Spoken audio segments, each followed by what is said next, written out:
तो हमने देखा सल्तनत काल के 5 वंशों में गुलाम वंश, खिलजी वंश और तुगलक वंश, 2 वंश हो चुके, तुगलक वंश पे आ गए थे। अच्छा, गुलाम वंश के संस्थापक कौन हुए? कुतुबुद्दीन ऐबक हुए। और अंतिम शासक कौन हुए? क्यूमर्स हुए या कैमर्स हुए।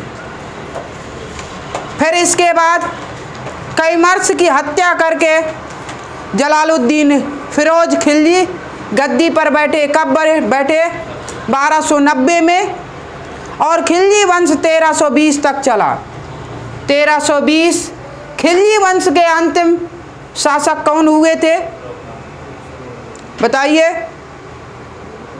खुसरो शाह हुए थे। खुसरो शाह की हत्या कर गाजी मलिक गद्दी पर बैठे। और गाजी मलिक कौन है? जो गद्दी पर बैठे वही है गयासुद्दीन तुगलक। कब? 1320 में। तो 1320 से गयासुद्दीन तुगलक 25 तक रहे। 1320 से 25 तक गयासुद्दीन तुगलक रहे। और इन्होंने क्या किया? महत्वपूर्ण कार्य इनका था एक, कि दिल्ली के पास में, दिल्ली के पास में एक शहर की स्थापना की, नगर की स्थापना की, जिसका नाम क्या है? तुगलकाबाद।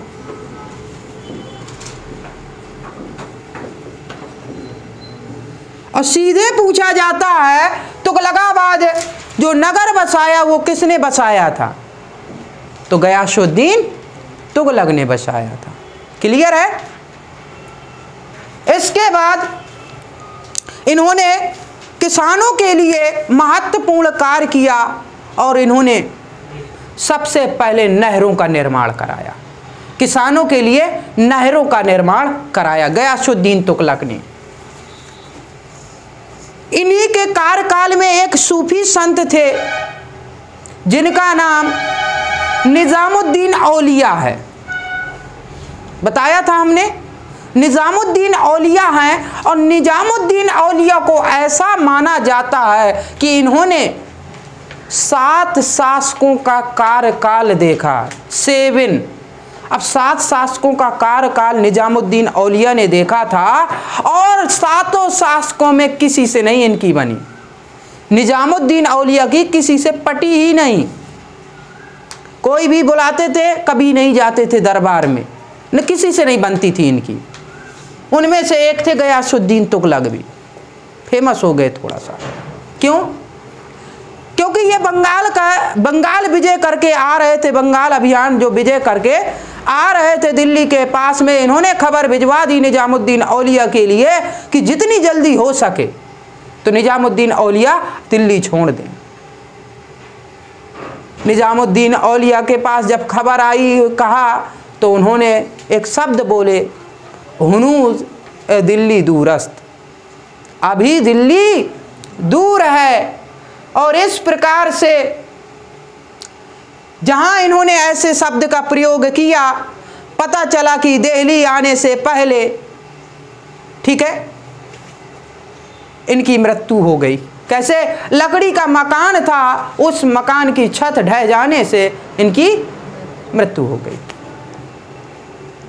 इस वजह से निजामुद्दीन औलिया और फेमस हुए कि उन्होंने ऐसा बोल दिया, हुनूज दिल्ली दूरस्त, अभी दिल्ली दूर है, आप टेंशन क्यों ले रहे, आइए तो। और रोने पड़ गए। कुछ लोगों का मत है कि एमबीटी की चाल थी गयासुद्दीन तुगलक को मारने की।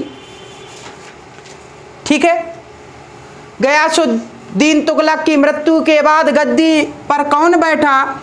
मोहम्मद बिन तुगलक बैठे। मोहम्मद बिन तुगलक, जिसे कहेंगे हम एमबीटी, शॉर्ट में बोलेंगे इसे जीएसटी बोलते हैं। ठीक है, ये एमबीटी है, मोहम्मद बिन तुगलक इनका मूल। अच्छा, मोहम्मद बिन तुगलक का कार्यकाल 1325 से 1325 में गद्दी पर बैठे। कब तक? 51 तक। 1325 से 1351 तक गद्दी पर बैठे मोहम्मद बिन तुगलक का मूल नाम क्या था? सीधे पूछा जाता है, इनका मूल नाम क्या था? बताइए। जौना खां। इनका मूल नाम था जौना खां और गयासुद्दीन तुगलक इन्हें बुलाते थे उलगू खां कहकर। ठीक है, उलगू खां के नाम से बुलाते थे, तो इन्हीं का एक अन्य नाम है उलगू खां। मोहम्मद बिन तुगलक के बारे में ऐसा कहा जाता है कि इनके अन्य और भी नाम है, कई नामों से जाने जाते थे। अन्य नामों में इनके बोलते थे, एक रक्त पिपासु भी बोला जाता है, रक्त पिपासु बोला जाता है, पागल शासक बोला जाता है, पागल शासक के नाम से भी जाना जाता है ये मोहम्मद बिन तुगलक। साथ में सिक्कों का राजकुमार,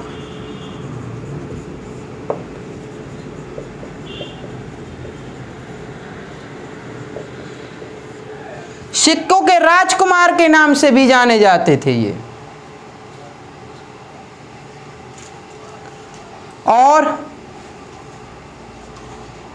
रुपए के हिसाब से राजा भी इन्हें कहा जाता था। ठीक है, तो ये समझ लीजिए इतने नाम हैं इनके पास, रक्त पिपासु, पागल शासक, सिक्कों का राजकुमार, जौना खां, उलगू खां, मोहम्मद बिन तुगलक। ठीक है, इन्हीं के नाम है, यहीं से पूछा भी जाता है रक्त पिपासु के नाम से किसे जाना जाता है? हमने कहा मोहम्मद बिन तुगलक को। पागल शासक कौन है? मोहम्मद बिन तुगलक है। सिक्कों का राजकुमार की संज्ञा किसे दी गई? मोहम्मद बिन तुगलक को दी गई। इस प्रकार से इतने नाम से हो गया। मोहम्मद बिन तुगलक ने भी एक शहर की स्थापना की जिसका नाम है जहांपनाह नगर। तुगलकाबाद की स्थापना गयासुद्दीन तुगलक ने की थी, वहीं मोहम्मद बिन तुगलक ने जहांपनाह नगर की स्थापना की थी। दिल्ली के पास में ये भी है। मोहम्मद बिन तुगलक अगर कहा जाए पूरे सल्तनत काल में तो सबसे विद्वान व्यक्ति यही थे। हम कह सकते हैं इतिहासकार, दर्शन शास्त्र, कवि, ज्योतिष का ज्ञान, ये सभी के सभी ज्ञान थे मोहम्मद बिन तुगलक के पास में। और सुलेख इनका बहुत अच्छा था। सुलेखन इनका सबसे बेस्ट था, सबसे अच्छा था। ठीक है, विद्वान थे ये। ठीक है, एक सुल्तान यही हुए, यही हम मानेंगे कि सबसे बड़े विद्वान अगर सल्तनत काल में कोई हुए हैं तो वो विद्वान थे मोहम्मद बिन तुगलक। इनकी नीतियां बहुत ही अच्छी थीं, जो नीतियां इन्होंने बनाई बहुत ही अच्छी थी। लेकिन कहते हैं ना, जिनके भाग्य में अगर गाज गिर जाए ना तो असफल तो होंगे होंगे। इनकी सभी की सभी नीतियों में पानी फिर गया और ये असफल हो गए, और इसी वजह से इन्हें क्या कहा गया? पागल शासक कहा गया। ठीक है, तो ये चीज़ें हैं मोहम्मद बिन तुगलक के संबंध में। अच्छा, गयासुद्दीन तुगलक के बारे में पहले ही बता चुके थे। ठीक है, आज मोहम्मद बिन तुगलक से स्टार्ट कर रहे हैं। मोहम्मद बिन तुगलक में ये बता दिया। अब आगे इनके जो योजनाएं थी, जो बहुत अच्छी योजनाएं थी, उनके बारे में समझते हैं मोहम्मद बिन तुगलक की। ठीक है, तो मोहम्मद बिन तुगलक की योजनाएं कौन कौन सी थी, क्या पता है किसी को? मोहम्मद बिन तुगलक की वो योजनाएं जो बहुत ही अच्छी थी और असफल हो गई थी। ठीक है, शॉर्ट में लिखे दे रहे हैं MBT, मोहम्मद बिन तुगलक 1325 से 51 तक। ठीक है, योजनाएं, पहली योजना इसकी थी 1326 से 27 राजधानी परिवर्तन।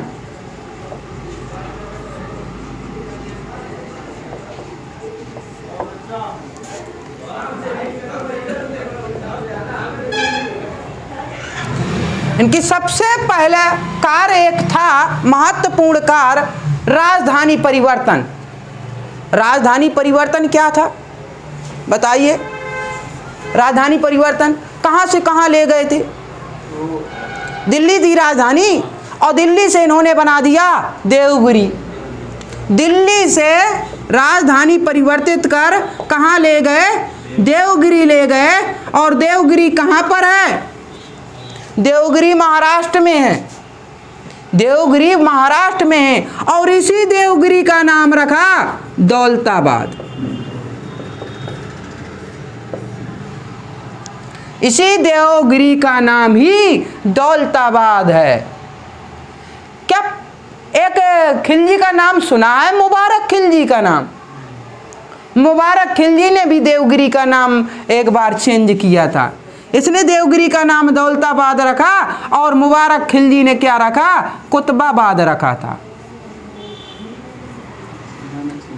कुतुबाबाद, ठीक है। ये किसने? मुबारक खिलजी ने।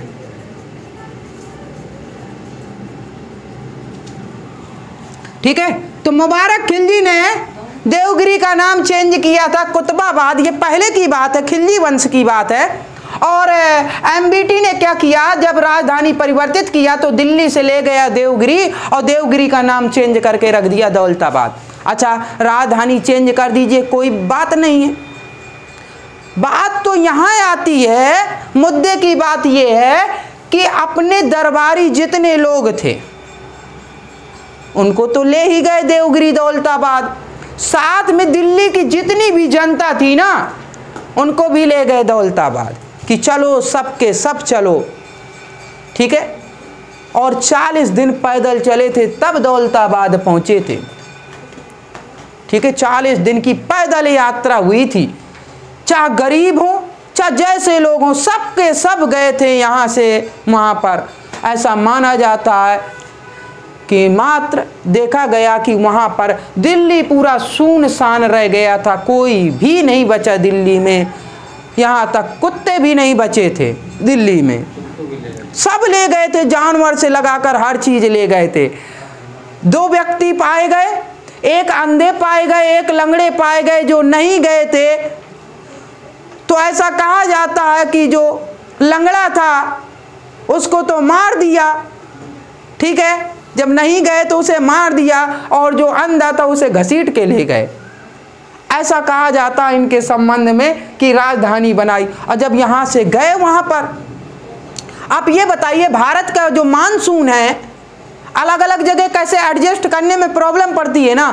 तो दिल्ली के लोग जब वहाँ गए देवगिरी दौलताबाद महाराष्ट्र में तो एडजस्ट नहीं कर पाए मौसम को, और नहीं कर पाए तो वहाँ वो मौसम असहनीय हो गया, और इस वजह से बुरी हालत और उसमें प्रॉब्लम होने लगी। तो फिर वापस इन्होंने चेंज किया और फिर वापस आए दिल्ली को राजधानी, और सब लोग वापस आए।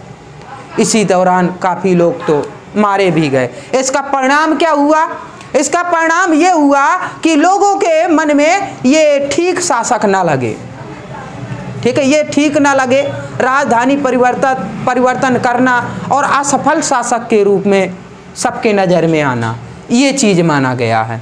ठीक है, इनका क्या मतलब था? राजधानी परिवर्तन करने का मतलब क्या था कि अगर राजधानी हम महाराष्ट्र में कर लेंगे ना तो जो भी युद्ध होते थे, मतलब यहाँ से आक्रमणकारी आते थे ना पश्चिम भारत से, यानी अफगानिस्तान से, ईरान से, और यहाँ से आते थे ना आक्रमणकारी, तो दिल्ली में सीधे आक्रमण कर देते थे। अगर हम यहाँ करेंगे तो आक्रमण नहीं कर पाएंगे कोई, और मध्य में हो जाएगा तो हम पूरे भारत का कंट्रोल कर लेंगे।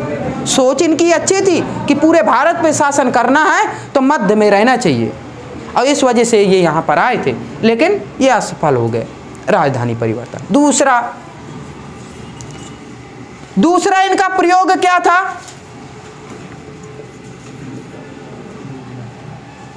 सांकेतिक सिक्के चलाना।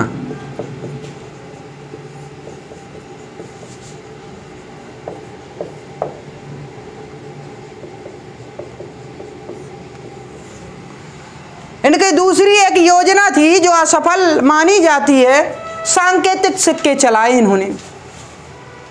पहले चांदी के सिक्के चलते थे, ठीक है, जिन्हें क्या बोला जाता, टंका बोला जाता था।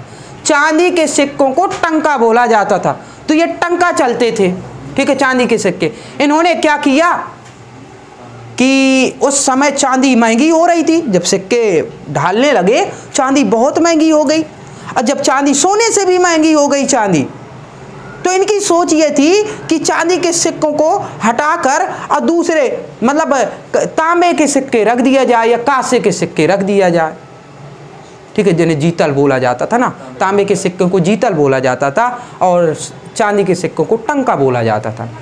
तो इन्होंने सोचा कि तांबे या कांसा के अगर हम बनाना स्टार्ट कर दें चांदी की जगह, तो चांदी की जो डिमांड है ना ज़्यादा, और इसके महंगा हो रहा है, तो नहीं उपलब्ध नहीं हो पा रही चांदी, तो सिक्कों की कमी हो रही। इस वजह से इन्होंने, इनकी सोच थी कि सिक्कों की मात्रा बढ़ जाएगी अगर दूसरी धातु का प्रयोग करते हैं।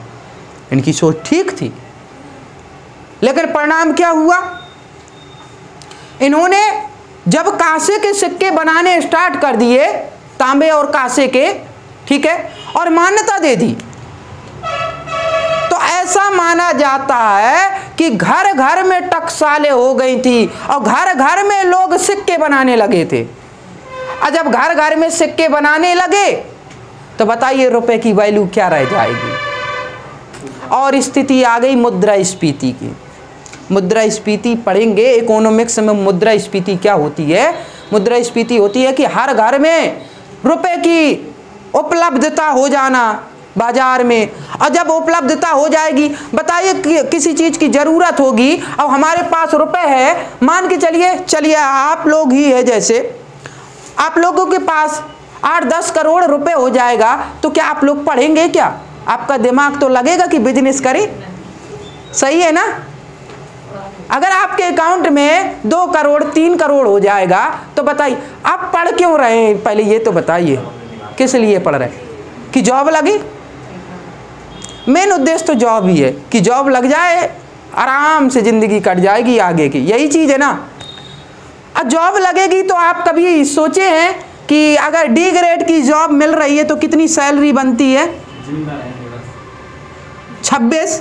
सी ग्रेड वही 26-27, इतनी सैलरी मिलती है, इतने हजार। इसका टोटल कर लीजिए जिंदगी भर का, यानी 60 साल तक जॉब रहेगी। आपकी जॉब लगेगी 25 में, और 60 साल को कुल कितने साल होते हैं? 12 का गुणा यहाँ करेंगे तो 1 साल की, 26,000 1 महीने की, तो 12 और कितने साल? 25 से 60 जोड़ लीजिए कितना हुआ? 30, 5, 35 साल जोड़ लीजिए कितना हो गया? इतना रुपए बनता है, ठीक है, इतना रुपए बनता है। अब लगभग कितना होगा जोड़ लीजिए, 12 चौको 48, मान के चलिए हम 40 की ये दे रहे हैं, यहाँ पर 30 मान लेते हैं ना, सरल हो जाएगा। 12 तियाँ 36 और 3 0 4 0 हो जाएंगे, ठीक है। 6 पंचे 30 और 6 का 18, 5 या 15, 18 और 15 कितने हुए? 33 हासिल 3, 36 हासिल 3, 3 का 9 3 12 और 4 0, 1 2 3 4 0, इकाई दहाई सैकड़ा हजार 10,000 लाख 10 लाख करोड़, 1 करोड़ 26 लाख रुपए आप जिंदगी भर में कमा लेंगे जब आप सरकारी ड्यूटी सही से निभाएंगे। अगर आपके अकाउंट में 1,26,000 की जगह 2 करोड़ हो गए तो आप क्यों जॉब करेंगे? इकट्ठा अगर मिल जाएंगे तो जॉब क्यों करेंगे? आराम से खाएंगे ना। बचना नहीं, ये बचना नहीं है, इसी में तो खर्चा होना है ना, ठीक है। अब ठीक है, आधे कर दीजिए, आधी तो निकल, आधी से भी ज़्यादा, ठीक है, तो वो खर्चे के लिए ही तो कमाते हैं, ठीक है, ठीक है। तो ये चीज़ है, तो वही स्थिति ये कहलाती है मुद्रास्फीति की स्थिति। ये बताइए आपके पास रुपए होंगे, अब जो सब्जी बेचते हैं, सब्जी बेचने वाले के अकाउंट में अगर करोड़ों रुपए हैं, ठीक है, अचानक से आ गए, वो सब्जी क्यों बेचेगा? वो कह देगा जो सब्जी होगी रुपए उसके पास भी हैं, उसे ज़रूरत नहीं है, 40 रुपए केजी सब्जी मिल रही है, वो कहेगा कि 200 के लेना हो तो ले, नहीं ना लो। और वो जानता कि आपके पास रुपए आप लेंगे। जो 100 रुपए की चीज होगी वो 1000 में देंगे, आप लेंगे, जरूरत है, क्योंकि खाने की चीज तो लेना पड़ेगा ना। और सब दुकानदार कहेंगे कि 1-1000 का केजी है, आप लेंगे क्योंकि खाना है हमें, ठीक है, लेना पड़ेगा। यही मुद्रास्फीति होती है। और आरबीआई क्या करती है? मुद्रास्फीति को नियंत्रण करती है। मुद्रास्फीति कैसी होती है? मुद्रास्फीति ऐसी होती है कि आरबीआई कह देती है जाओ लो भाई हमसे रुपए ले लो बैंक को और दो सबको लोन। जब लोन सबको देने लगते हैं तो सबके पास उपलब्धता हो जाती है। और जब जरूरत होती है कि मुद्रास्फीति की स्थिति आ जाएगी तो सीधे आरबीआई कहती है बैंकों से हमारा रुपए वापस करो, रुपए हमें चाहिए वापस करो। और जब बैंकों से रुपए लेते हैं तो बैंक के कर्मचारी फिर ढूंढने लगते हैं जिनको लोन दिया कि भाई रुपए दो। और जब रुपए ले लेते तो फिर वही स्थिति आ जाती है। ये नियंत्रण होता है। और यहाँ पर जब घर घर टकसालें हो गई, ठीक है, जब घर घर टकसालें हो गई तो स्थिति आप समझ रहे हैं क्या होगी, ठीक है। और इस वजह से ये योजना भी असफल मानी जाती है, ठीक है। और इसके जो खजाने से पूर्ति की गई वह ऐसा माना जाता है कि जो चांदी जो खजाने में थी, जो तांबे और कांसे के चलाए गए थे उनकी जगह इन्हें चांदी के सिक्के वहाँ पर देने पड़े। इस वजह से खजाना भी काफ़ी घाटे में गया। एक और स्थिति, पूरे सल्तनत काल में जितने भी शासक हुए इनसे ज़्यादा खजाना कभी, मतलब जितना खजाना इनके समय में भरा किसी के समय नहीं भरा। ऐसा माना जाता है खजाना पूरा भरा हुआ था, ठीक है, क्योंकि इन्होंने सिक्के चला दिए तो सब के सब चांदी के सिक्के खजाने में आ गए, बाकी चलने लगे थे तांबे और कांसे के। तो ये चीज़ें हैं, बाकी सही है, ऐसे शासक आने चाहिए, ठीक है। कागज के एक यही नीति अपनाई थी एक चीन के कुबलई थे, कुबलई नाम है शासक का। तो चीनी के कुबलई शासक ने इस योजना ये जो थी लागू की थी, कागज के रुपए चलाए थे और वो सफल हो गई थी। तो इसने भी सोचा था, वो 1200 की बात है, ये उसके बाद प्रयोग कर रहे थे लेकिन ये असफल हो गए थे, ठीक है। तो सांकेतिक सिक्के चलाना भी इनके लिए हानिकारक और अपने खजाने से भरना पड़ा, सभी पूरे बाजार में चांदी के सिक्के देने पड़े थे। तो ये चीज़ें ये भी असफल मानी जाती है। तीसरा इनका क्या था बताइए? एक खुरासान का नाम सुना है क्या? खुरासान अभियान।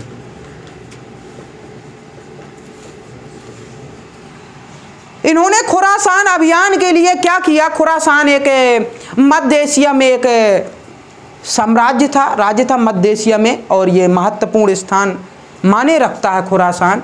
और इस खुरासान पर निगाहें किसकी थी? मंगोलों की और मिस्र के शासक की और एमबीटी की। इन तीनों की क्या थी? एक नाम है अस्सतातीन, ऐसे कुछ नाम था जो मंगोल था, तो उसकी निगाहें थी खुरासान पर शासन करना। मिस्र के शासक की भी थी यहाँ पर शासन करना और एमबीटी की थी। तीनों ने एक अपनाया, बनाया, त्रिगुट संधि की तीनों ने कि खुरासान पर कब्जा किया जाए, खुरासान पर कब्जा किया जाए। तो जब तीनों ने संधि कर ली थी तभी एमबीटी ने क्या किया कि इन्होंने सेना, बड़ी से बड़ी सेना तैयार की खुरासान अभियान के लिए। और लगभग सेना ऐसा माना जाता है 3,70,000, ठीक है, की सेना तैयार की। 3,70,000 की सेना तैयार की और 3,70,000 की सेना में सबको 1 साल की सैलरी एडवांस में दे दी, अग्रिम वेतन दे दिया। 3,70,000 सेना को 1 साल का वेतन अग्रिम दे दिया और यही इनके लिए हानिकारक हुआ। 1 साल का दे दिया वेतन पूरा का पूरा कि खुश हो जाओ, बहुत अच्छे से युद्ध लड़ना है। जब अग्रिम दे दिया और फिर पता चला कि खुरासान में सत्ता परिवर्तित हो गई है। कैसे? जो मंगोल शासक असगातीन था, उस पे उसका भाई जो था उसको हटा दिया, अपदस्थ कर दिया था, खुद शासक बन गया। और उसका जो अगर भाई बन गया वहां पर। अब मिस्र का जो शासक इनसे संधि किए था उसने कर लिया यहाँ से खुरासान से।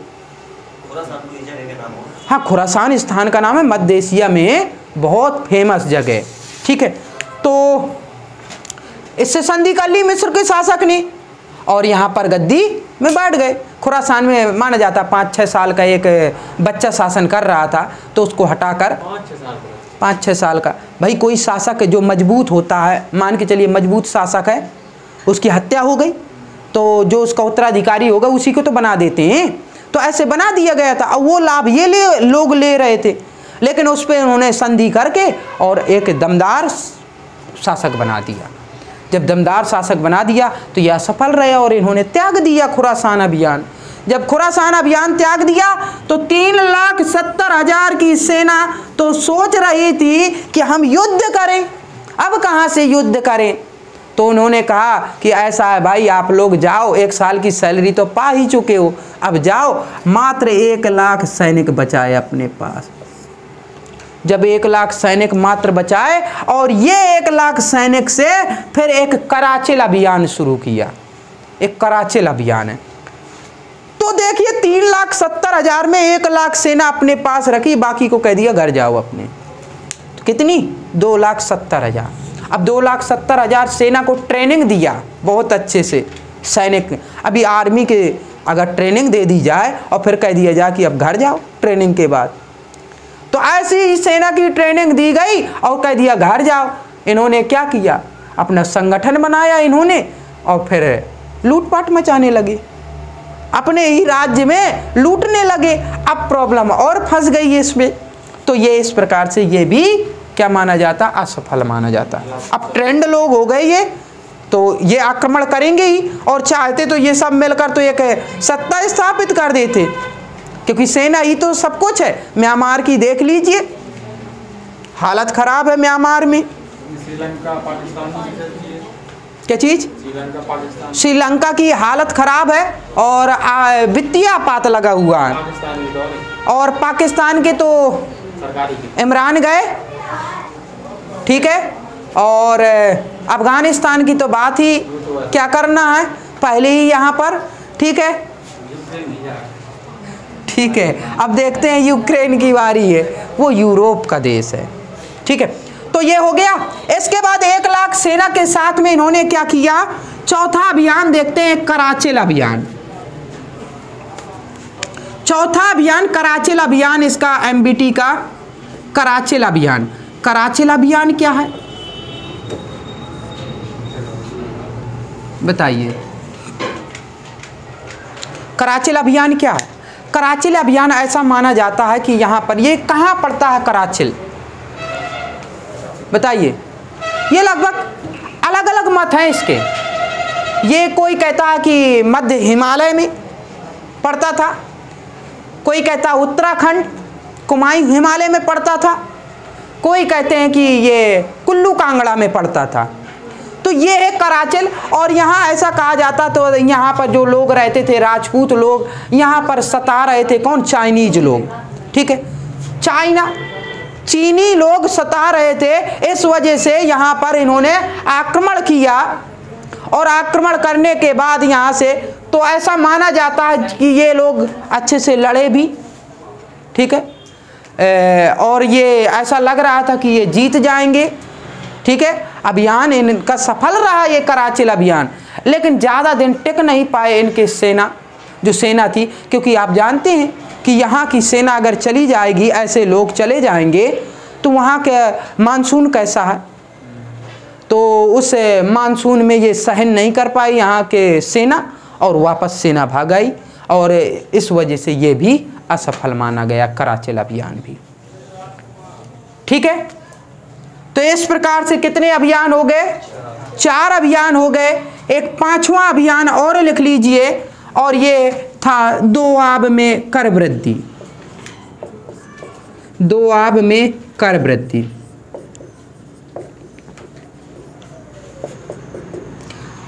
दोआब में कर वृद्धि। दोआब क्या है? दोआब किसे कहते हैं? आब मीन्स क्या होता है? मुहाना, दो नदियों के मुहाने पर ये जो दो नदियां जा रही हैं, जैसे एक नदी ये है एक नदी ये बीच की भूमि रहेगी ना, ये उपजाऊ होगी कि नहीं? बहुत उपजाऊ होती है। दोआब क्षेत्र में खेती बहुत अच्छी होती थी। तो यहाँ जितनी खेती थी, किसान थे, इनके ऊपर क्या कर दिया? कर में वृद्धि कर दी। इस हमीरपुर से दोआब में है। हाँ, हमीरपुर की ये जो मिट्टी है दोआब में कहलाई जाएगी। और फिर एक ये जो बात दोआब की बात चल रही है ना, ये गंगा और यमुना की बात चल रही है। गंगा नदी है ना, अभी मैप के थ्रू ज्योग्राफी में पढ़ाएंगे गंगा नदी तंत्र, तो उसमें आ जाएगा। तो गंगा और फिर यमुना यहाँ से ऐसे मिली है, तो ये क्षेत्र दोआब क्षेत्र कहलाता था। यहाँ क्या चीज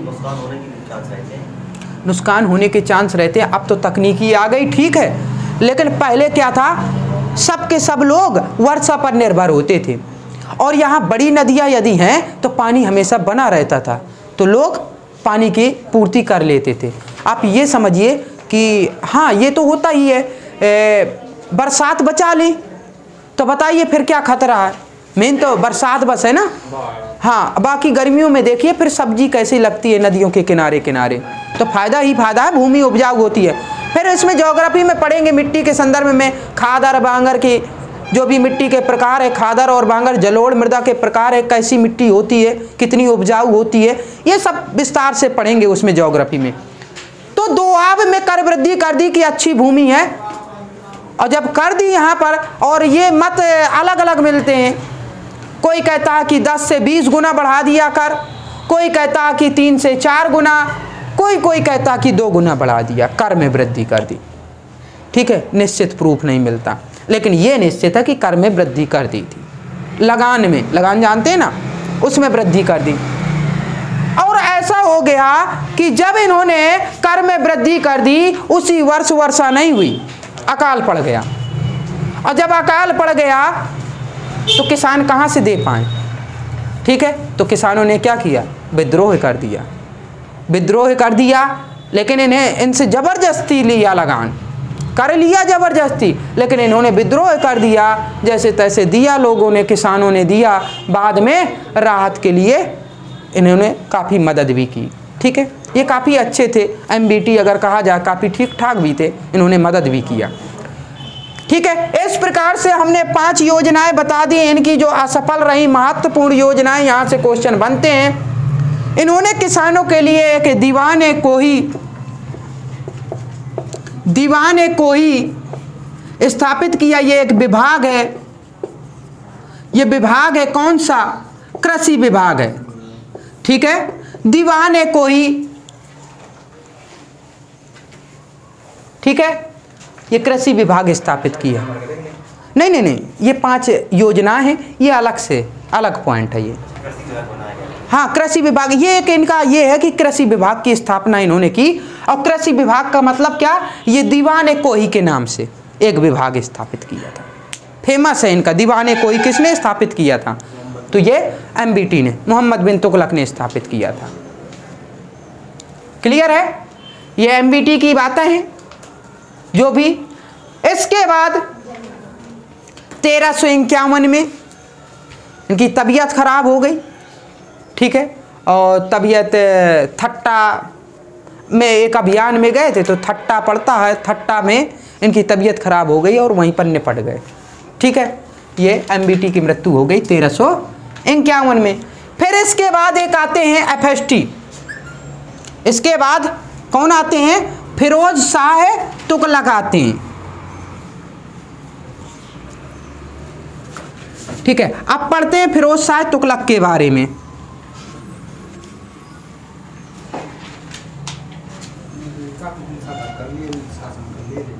बिल्कुल, FST यानी फिरोज शाह तुगलक।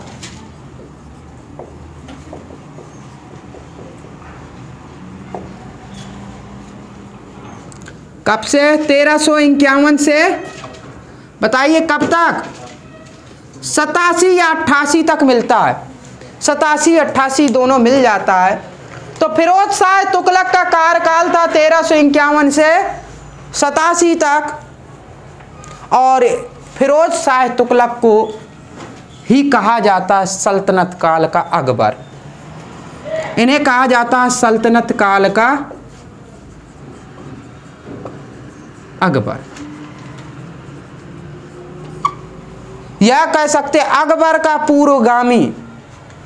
अकबर से पहले एक जो अकबर हुआ वो थे फिरोज शाह तुगलक। उन्होंने कार्य बहुत अच्छे कराए।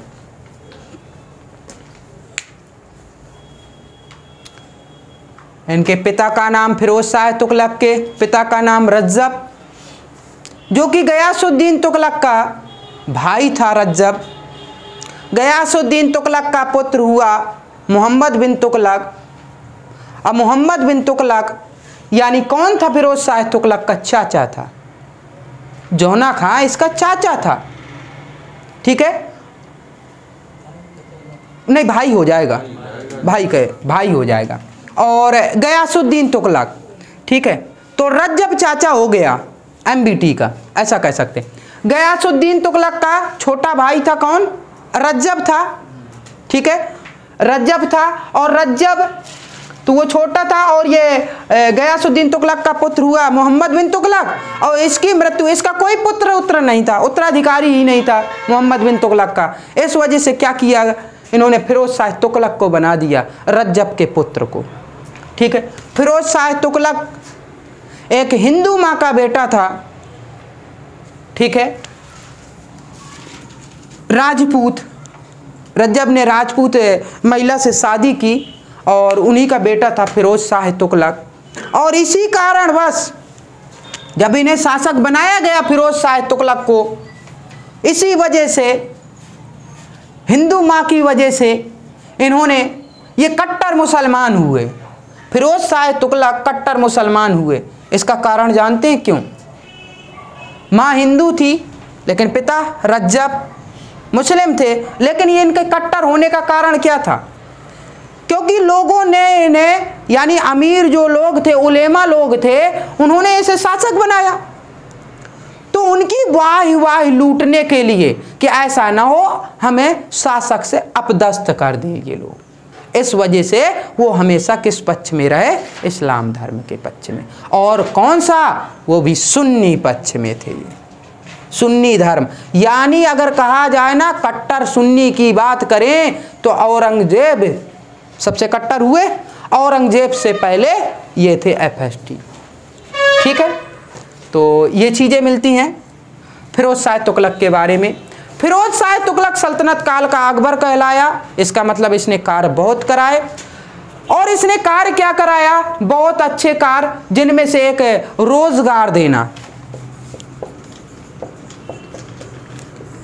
रोजगार ऑफिस खोला था, रोजगार ऑफिस, ठीक है, दफ्तर खोला था, रोजगार देते थे। जो आज है ना, लड़के क्या डिमांड करते हैं कि हमें रोजगार चाहिए, तो वही चीज़ है। तो इन्होंने उस समय देखिए रोजगार दफ्तर खोला था, रोजगार दिया। इन्होंने किसानों के लिए भी बहुत कुछ किया। एक दीवान बंदगान की स्थापना की, दीवान बंदगान की स्थापना की। यह भी एक विभाग था। बंदगान क्या है? बंदगान क्या है?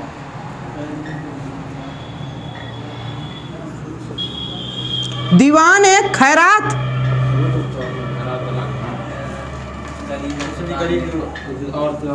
ठीक है, दीवान खैरात की स्थापना की, दीवान बंदगान की स्थापना की, और दारुल सफा,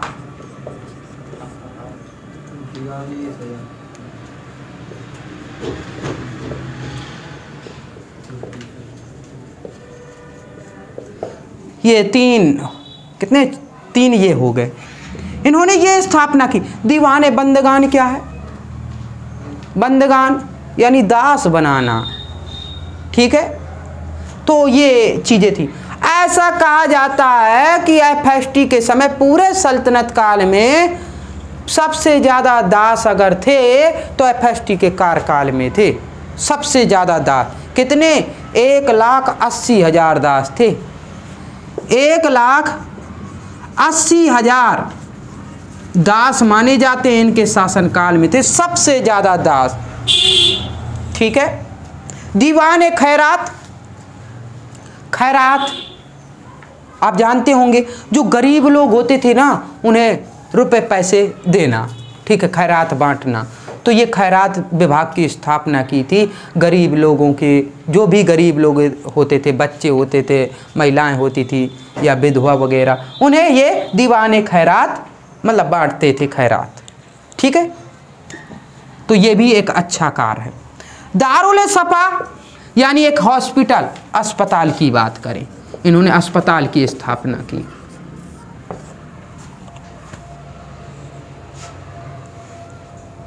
ठीक है, अस्पताल की स्थापना करना बहुत बड़ी बात है भाई, कि ये बहुत कुछ सोचते थे।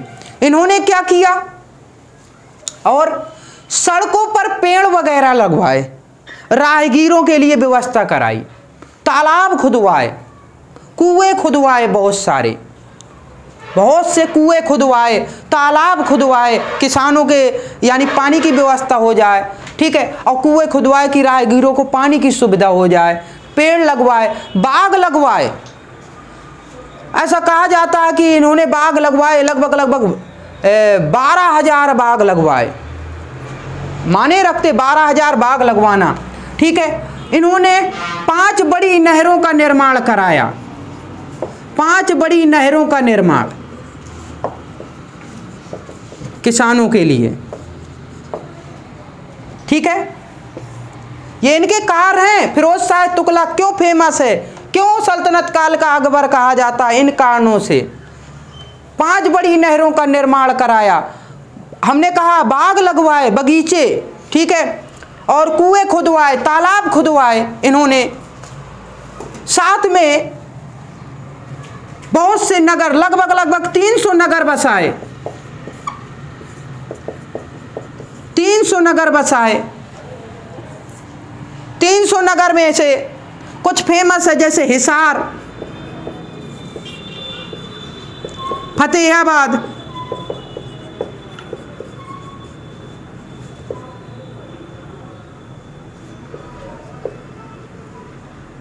एक सच फिरोजाबाद है, एक है फंसे, एक और नाम है, एक जौनपुर लिख लीजिए। सबसे ज्यादा एग्जाम में पूछा गया जौनपुर, ठीक है। तो जौनपुर की स्थापना किसने की, फिरोज शाह तुगलक ने। जौनपुर शहर जिसे कहते हैं पूर्व का सिराज के नाम से जाना जाता है आज जौनपुर को। पूर्व का सिराज किसे कहते हैं, जौनपुर को। और जौनपुर शहर जो बसाया था फिरोज शाह तुगलक ने।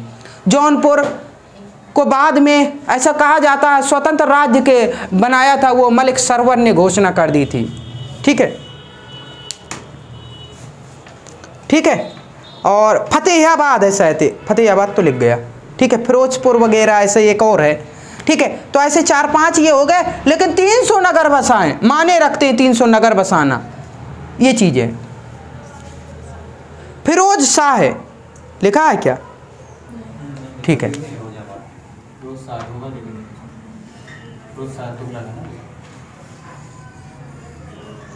ये फिरोजाबाद है ना, शायद एक नाम, एक दिल्ली में जो है फिरोज शाह कोटला का नाम है, सुना है, फिरोज शाह है कोटला।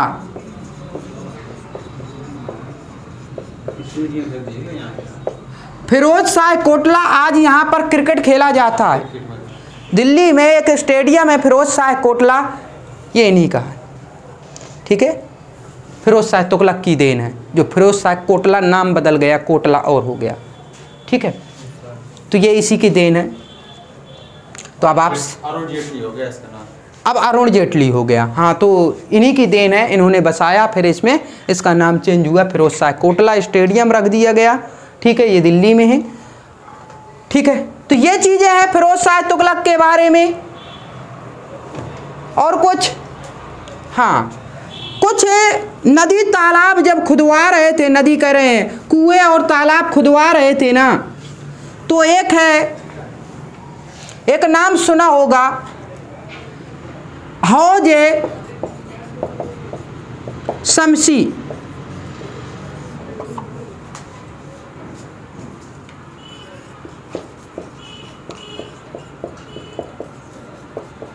हौज अलाई।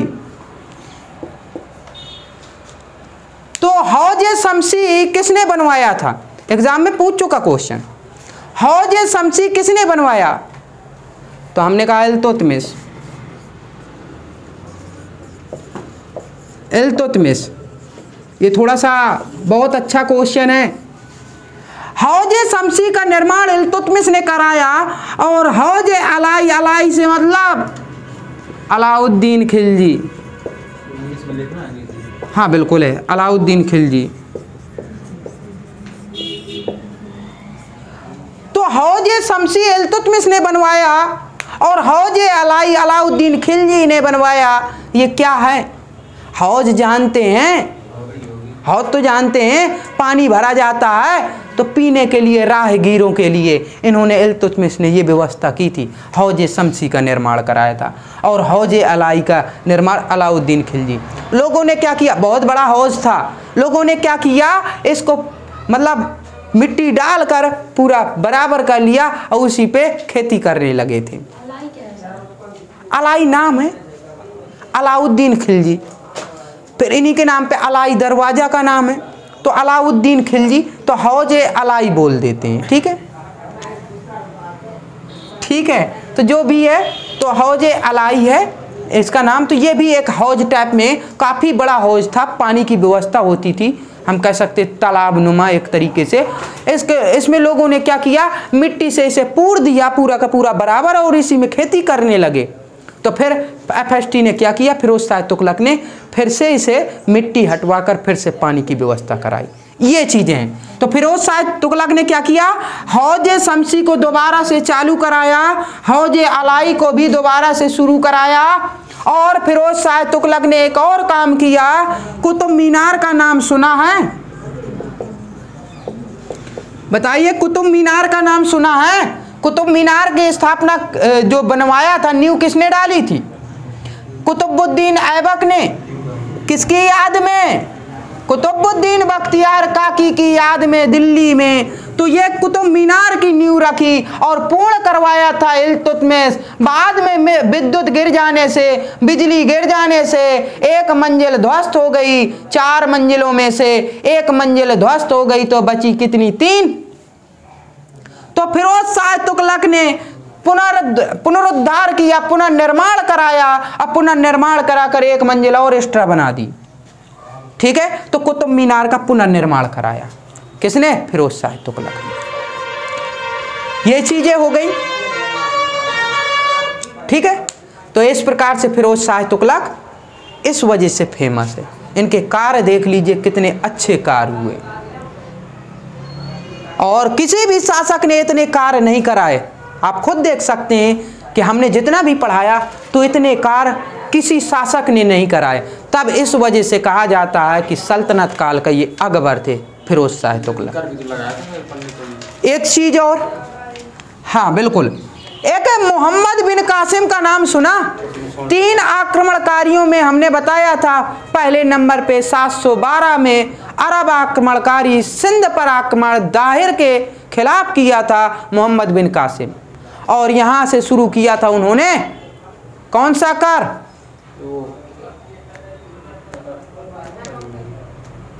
गैर मुसलमानों पे लगने, एक धार्मिक कर लगाया था गैर मुसलमानों पर लगने वाला कर, जिसे अकबर ने बंद कराया था। ठीक है, तो जजिया कर की बात है। ठीक है, तो जजिया कर, ठीक। फिरोज शाह तुगलक ने क्या किया जजिया कर के बारे में, क्या आप बता सकते? हाँ, मोहम्मद बिन कासिम ने क्या किया था? गैर मुसलमानों के ऊपर कर लगाया, तो मुसलमान नहीं देंगे जजिया कर, गैर मुसलमान देंगे। और उसमें भी इन्होंने छोड़ दिया था कि पंडितों के ऊपर नहीं लगेगा, ब्राह्मणों पर नहीं लगेगा। ठीक है, ठीक है, तो ब्राह्मणों पर नहीं लगेगा और बच्चों पर नहीं लगेगा, महिलाओं पर नहीं लगेगा। ठीक है, हाँ यही चीज़ें हैं। तो इतना कर दिया था मोहम्मद बिन कासिम ने। फिरोज शाह तुगलक ने क्या किया? उन्होंने कहा पंडितों को भी नहीं छोड़ा जाएगा। ठीक है, और यहाँ पर ठीक है फिरोज शाह तुगलक ने स्टार्ट कर दिया सबके ऊपर लगेगा। ठीक है, जजिया का। जब बात ये आ गई तो फिर सब लोगों ने मिलकर क्या किया? सब लोगों ने विरोध किया। उन्होंने कहा ऐसा है, हमारे ब्राह्मणों पर नहीं लगना चाहिए और जो कर उनको देना है वो हम लोग मिलकर दे देंगे। ठीक है, तो बाद में फिर ब्राह्मणों पर नहीं लगा है, ऐसी बात निकल के आती है। तो लोगों ने कहा कि नहीं, ब्राह्मण नहीं देंगे, हम लोग मिलके जो भी एक्स्ट्रा बनेगा हम खुद देंगे। तो ये चीजें हुई थी। तो एक क्वेश्चन बनता है, जजिया कर ब्राह्मणों पर भी लागू किया। ठीक है, ब्राह्मणों पर लागू किया। ठीक है, ये मिलता है सभी किताबों में। लेकिन हकीकत क्या है, ब्राह्मणों पर लागू हो गया था, लेकिन बाद में ऐसा किया, लोगों ने कहा कि नहीं, इनके ऊपर नहीं होने चाहिए। ये बहुत बात की बात है, विरोध होता रहा, ये नहीं माने, लेकिन विरोध होता रहा। बाद में लोगों ने ये निर्णय लिया कि ये कर हम देंगे। तो बात तो वही हुई, उनके ऊपर लागू है तो लागू है, और वो कर कौन भुगतान कर रहे थे? लोग भुगतान कर रहे थे। ठीक है, तो ये चीजें हैं। इस प्रकार से फिरोज शाह तुगलक का कार्यकाल भी खत्म होता है। ठीक है, तो 1351 से 87 तक इन्होंने इतना कार्य किया। आज के लिए इतना ही।